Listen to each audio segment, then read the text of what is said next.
விஜயகாந்த் அவர்கள் இல்லை என்று என்னால் நினைக்க முடியல.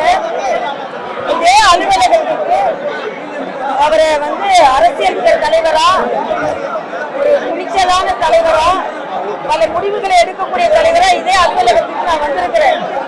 எனது வாழ்நாள்ல அவர் உடலை பார்ப்பதற்கு இந்த அலுவலகத்துக்கு வரவேற்போம்னு நான் நினைக்கவே இல்லை. மரியாதைக்குரிய பாரத பிரதமர் மீது மிகுந்த மரியாதை வைத்திருந்தார். அவர் மறைந்து விட்டார் என்ற செய்தி கேட்டவுடனேயே பிரதமர் அவர்கள் உடனே இரங்கல் செய்தி கொடுத்து அவர் எப்போ போனாலும் விஜயகாந்த் அவர்களை ஒரு மிகுந்த மரியாதையோடு அவர் விசாரிப்பார். ஆக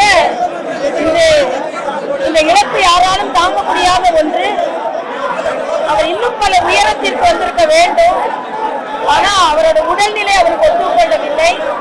அவர் தொண்டர்களுக்கு அந்த இழப்பை தாங்குகின்ற மன தைரியத்தை கொடுக்க வேண்டும் என்று நான் கேட்டுக்கொள்கிறேன். அக்கா பிரேமலதா அவர்களுக்கும் தம்பி சுதீஷ் அவர்கள் எல்லாம் மனதைரியத்தோடு இருக்க வேண்டும். அவர்களுக்கு தொண்டர்கள் ஆதரவாக இருப்பாங்க என்று நான் கேட்டுக்கொள்கிறேன்.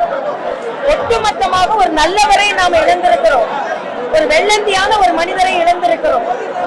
அவருக்கு ஆறுதல் சொல்ல முடியாமல் கூட்டம் கூட்டி இருக்கிறது.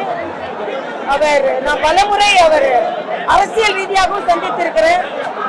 திரைப்படத்திலும் அவர் நல்ல மனிதர். ஒட்டுமொத்தமாக ஒரு நல்ல மனிதரை நாம் இழந்திருக்கிறோம். ஆழ்ந்த இரங்கலை நான் தெரிவித்துக் கொள்கிறேன். எனக்கு இது ஒரு தனிப்பட்ட இழப்பு. ஒரு தனிப்பட்ட சகோதரரை இழந்த மாதிரி நான் இழந்தேன். நான் கவர்னர் ஆனோடனே எங்க குடும்பத்தை ஒருத்தர கவர்னர் ஆயிட்டார் அப்படின்னு சொன்னார். அந்த வார்த்தைகள் எல்லாம் என்னால மறக்க முடியாத ஒன்று. அவரது ஆத்மா சாந்தியடைய நான் இறைவனை பிரார்த்தனை